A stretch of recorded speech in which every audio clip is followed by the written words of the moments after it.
Hi പ്രിയമുള്ള സുഹൃത്തുക്കളെ, മുസ്ലിം എന്ന് പറഞ്ഞാൽ, ഇസ്ലാം എന്ന് പറഞ്ഞാൽ മറ്റുള്ള മതങ്ങളിൽ നിന്നും എന്തോ വലിയ വ്യത്യസ്തമാണ് എന്നാണ് ചില മുസ്ലിങ്ങൾ പറഞ്ഞു വയ്ക്കാറുള്ളത്.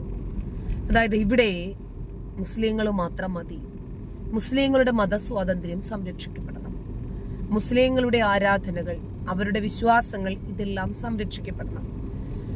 ഈ മതം ഒരു രാജ്യം മുഴുവനും പിടിമുറുക്കിയപ്പോൾ അവിടെ നിന്ന് മറ്റൊരു രാജ്യത്തേക്ക് പ്രാണരക്ഷാർത്ഥം പലായനം ചെയ്യപ്പെട്ട ആളുകൾ അവരുടെ തലയിൽ ഈ മതവും കൂടി പേറി ആ രാജ്യത്തേക്ക് എത്തിയതുകൊണ്ടാണ് അവരെ ഇന്നവിടെ നിന്ന് പുറത്താക്കാൻ ട്രംപ് ഭരണകൂടം അതുപോലെ മറ്റു യൂറോപ്യൻ രാജ്യങ്ങളൊക്കെ തയ്യാറായിരിക്കും.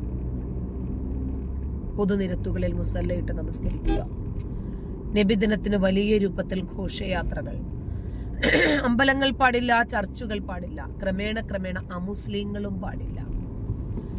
ഈ തത്വം നിങ്ങൾക്ക് ബംഗ്ലാദേശിലും പാകിസ്ഥാനിലും ഒക്കെ വർക്കൗട്ട് ആക്കാൻ പറ്റും.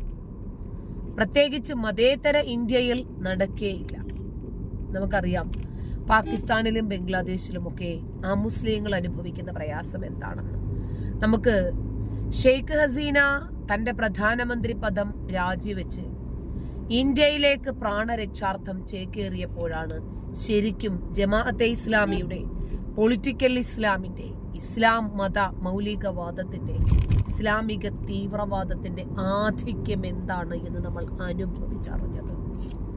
കാരണം അവിടെ അമുസ്ലിങ്ങളാണ് ഏറ്റവും കൂടുതൽ പീഡിപ്പിക്കപ്പെട്ടത്. നമുക്കറിയാം ഇതുപോലെ ഒരു അന്തരീക്ഷം നമ്മുടെ രാജ്യത്തും ഉണ്ടാകും. അത് ഇല്ലാതിരിക്കുന്നതിന് വേണ്ടിയാണ് നമ്മൾ നിരന്തരം ഈ വിഷയത്തെ സംബന്ധിച്ച് അഡ്രസ് ചെയ്തുകൊണ്ടിരിക്കുന്നത്. ഇപ്പോ ഇലക്ഷന് പോലും മുസ്ലിം ഇസ്ലാം നോക്കി വോട്ട് കൊടുക്കണം എന്ന് പറയുന്ന ഒരു സാഹചര്യത്തിലേക്ക് ഈ മതേതര മലയാളിക്കരയിൽ മത തീവ്രവാദം വേരോടുന്നു. ആ രൂപത്തിൽ പറയാനും പ്രചരിപ്പിക്കാനും ഒരു വിഭാഗം ആളുകൾ തുനിഞ്ഞിറങ്ങുകയാണ്. ഇവരുടെ ഉള്ളിലുള്ള അന്യമത വിരോധം അത് സൂപ്പർലേറ്റീവ് ഡിഗ്രിയിൽ പുറന്തള്ളപ്പെടുകയാണ് ഈ കൊച്ചു കേരളക്കരയിൽ. അതിന് തടയിട്ടേ മതിയാകും. ഈ രാജ്യത്തെ മതവൽക്കരിക്കാൻ നമ്മൾ അനുവദിക്കില്ല. ബംഗ്ലാദേശില് ഒരു സംവരണ വിരുദ്ധമായി ആരംഭിച്ച വിദ്യാർത്ഥികൾക്കിടയിലുള്ള ഒരു പ്രക്ഷോഭം ഒടുവിൽ അത് അവസാനിച്ചത് ഹിന്ദു വംശഹത്യയിലേക്കാണ്. ഹിന്ദുക്കളെ മുഴുവനും ഇല്ലായ്മ ചെയ്യണം. ബംഗ്ലാദേശിൽ പീഡിപ്പിക്കപ്പെട്ടതാരായിരുന്നു? കൊല ചെയ്യപ്പെട്ടതാരായിരുന്നു? നാട് കടത്തപ്പെട്ടതാരായിരുന്നു? പൊതുനിരത്തുകളിൽ ബലാത്കാരം ചെയ്യപ്പെട്ട് ഉടലും തലയും വീർപ്പെട്ട് കിടന്ന മയ്യത്തുകൾ ആരുടേതായിരുന്നു? എല്ലാം കാഫിറിൻ്റെതാണ്. കാഫിറുകൾ എന്ന് പറഞ്ഞാൽ വിശ്വാസികളുടെ കരങ്ങൾ കൊണ്ട് അവസാനിക്കേണ്ടവരാണ് എന്ന ഒരു ആശയം. അത് നിങ്ങൾക്ക് ബംഗ്ലാദേശിലും പാകിസ്ഥാനിലും ഒക്കെ ഫോളോ ചെയ്യാൻ പറ്റും. പക്ഷേ സ്വതന്ത്ര ഭാരതത്തിൽ പറ്റില്ല. നമുക്കറിയാം കുറേയായി പാകിസ്ഥാൻ ക്രിക്കറ്റ് ടീമിനെ സംബന്ധിച്ച ഒരുപാട് വാർത്തകൾ നമ്മൾ കണ്ടുവരുന്നു. മുഹമ്മദ് ഷമിയെ കുറിച്ചും ഷമിയുടെ മകളെ കുറിച്ചും ഐറ, അവര് ഹോളി ആഘോഷിച്ചതുമായി ബന്ധപ്പെട്ട് നിനക്ക് മരിക്കണ്ടേ, നിനക്ക് സ്വർഗത്തിൽ പോണ്ടേ, നിനക്ക് നരകത്തിൽ പോണ്ടേ, നിനക്ക് പഠിച്ചോനില്ലേ എന്നൊക്കെ പറഞ്ഞിട്ട് ഒരുപാട് ഇവരങ്ങനെയാണല്ലോ സാധാരണ. ശ്രീകൃഷ്ണ ജയന്തിക്ക് ഒരു പോളിയോ ബാധിച്ച കുട്ടി കൃഷ്ണന്റെ വേഷം ധരിച്ചപ്പോൾ പിടിക്കാത്ത ഇവരുടെ ഉള്ളിൽ അടിമുടി മതമാണ്. നമ്മളത് വിചാരിച്ചാൽ പെട്ടെന്നൊന്നും അതിനെ ഇല്ലായ്മ ചെയ്യാനും സാധിക്കില്ല. അവിടെ ഇരിക്കട്ടെ. പാകിസ്ഥാൻ ക്രിക്കറ്റ് ടീമിലെ ഡാനിഷ് കനേരിയെ പോലെയുള്ള ആളുകൾ ഒരുപാട് അപകടങ്ങൾ നേരിടുന്നു. കാരണം ഇസ്ലാമിക രാഷ്ട്രമാണ്, മറ്റെല്ലാ ക്രിക്കറ്റ് താരങ്ങളും മുസ്ലിങ്ങളാണ്. അതിനകത്ത് ഒരു അമുസ്ലിമേ ഉള്ളെങ്കിൽ അയാളെ മതം മാറ്റാൻ ശ്രമിക്കൽ സർവ്വസാധാരണമായി ഈ രാജ്യങ്ങളിൽ കണ്ടുവരുന്ന രീതിയാണ്. കാരണം ഇസ്ലാം ആയിക്കോ എന്നാലേ നമുക്ക് ഇവിടെ നിലനിൽക്കാൻ പറ്റൂ എന്ന ആശയത്തിലേക്ക് അവർ മാറിയിട്ടുണ്ട്. പാകിസ്ഥാൻ ക്രിക്കറ്റ് ടീമിൽ അമുസ്ലിങ്ങൾ നേരിടുന്ന മതപരമായ വിവേചനം തുറന്നു പറഞ്ഞ് ദാനിഷ് കനേരിയ തന്നോട് ഇസ്ലാം മതം സ്വീകരിക്കാൻ പലതവണ ആവശ്യപ്പെട്ടു. ഹിന്ദു ആയതുകൊണ്ടാണ് തന്റെ കരിയർ പാകിസ്ഥാൻ നശിപ്പിച്ചതെന്നും കനേറിയ തുറന്നടിച്ചു. വിവരങ്ങളുമായി ഗൗതം അനന്തനാരായണനൊപ്പം ചേർന്നു. ഗൗതം, ഈ ഡാനിഷ് കനേറിയയുടെ ലെഗ് സ്പിന്നും ഗൂഗിളിയും ഒക്കെ ഇപ്പോഴും കൺമുന്നിൽ തന്നെയുണ്ട്. പാകിസ്ഥാനുമായുള്ള പോരാട്ടങ്ങളിൽ പലപ്പോഴും ഡാനിഷ് കനേറിയയുടെ പ്രകടനം അത്ര മികച്ചതുമായിരുന്നു. അദ്ദേഹം ഇപ്പോൾ തുറന്നടിക്കുന്നു. നമുക്ക് മുന്നിൽ മറ്റുദാഹരണങ്ങളുമുണ്ട്. ഇപ്പോഴും ഓർക്കുന്നുണ്ട് യൂസഫ് യുഹാന എന്ന മധ്യനിര താരം. ആ മധ്യനിരയിലെ കരുത്തനായ ബാറ്റ്സ്മാൻ പിന്നീട് മുഹമ്മദ് യൂസഫ് എന്ന പേരിലാണ് അറിയപ്പെട്ടത്. അങ്ങനെ നിരന്തരം ഇത്തരം മാറ്റങ്ങൾക്ക് പ്രേരിപ്പിക്കുന്നവരാണ് പാകിസ്ഥാൻ ക്രിക്കറ്റ് ടീമിലെ പ്രധാനപ്പെട്ട കളിക്കാരെല്ലാം എന്ന തുറന്നു പറച്ചിലുകൾ മുൻപും വന്നിട്ടുണ്ട്. ഇതിപ്പോൾ ഡാനിഷ് കനേറിയ എന്താണ് പറയുന്നത്? ആ പ്രതികരണം കേട്ട ശേഷം ഗൗതമിലേക്ക് വരാം. जिस सिलसिले में हम यहाँ जमा हुए सबने अपना एक वो रखा प्रस्ताव जैसे उनके साथ ट्रीट किया गया, डिस्क्रिमिनेशन जिसने फेस किया, और एक आवाज़ बुलंद की सबने, जिनके साथ क्योंकि मेरे साथ भी ये डिस्क्रिमिनेशन वाली चीज़ हुई है, बहुत ज़्यादा हुई है, मेरे कैरियर को तबाह किया है, ख़त्म किया है, और जिसकी वजह से जो इज्जत इक्वल वैल्यूज़ मुझे मिलनी चाहिए थी वो नहीं मिली पाकिस्तान में, जिसकी वजह से हम यूएस में हैं अभी, और इससे और ज़्यादा हमें मिल सकता था, इज्जत मिल सकती थी मुझे।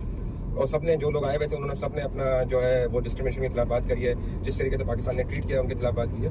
तो मेन मकसद वही था कि अवेयरनेस करवाना था, सबको बताना था, स्पेशली यूएसए को भी हम बताना चाह रहे थे कि कितने लोग सफ़र करते, कितना ज़्यादा प्रॉब्लम है, तो उस पर ज़रा एक्शन लें, और जो है काफ़ी चीज़ें हैं उसको देखना बहुत ज़रूरी है।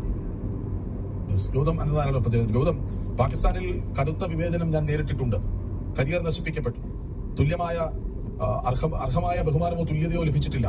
വിവേചനം കാരണം ഞാൻ ഇന്ന് അമേരിക്കയിലാണ്. തുറന്നടിക്കുകയാണ് ഡാനിഷ് കനേറിയ. ആരെങ്കിലുമൊക്കെ ഇതൊന്നും തുറന്നു പറയണ്ടേ?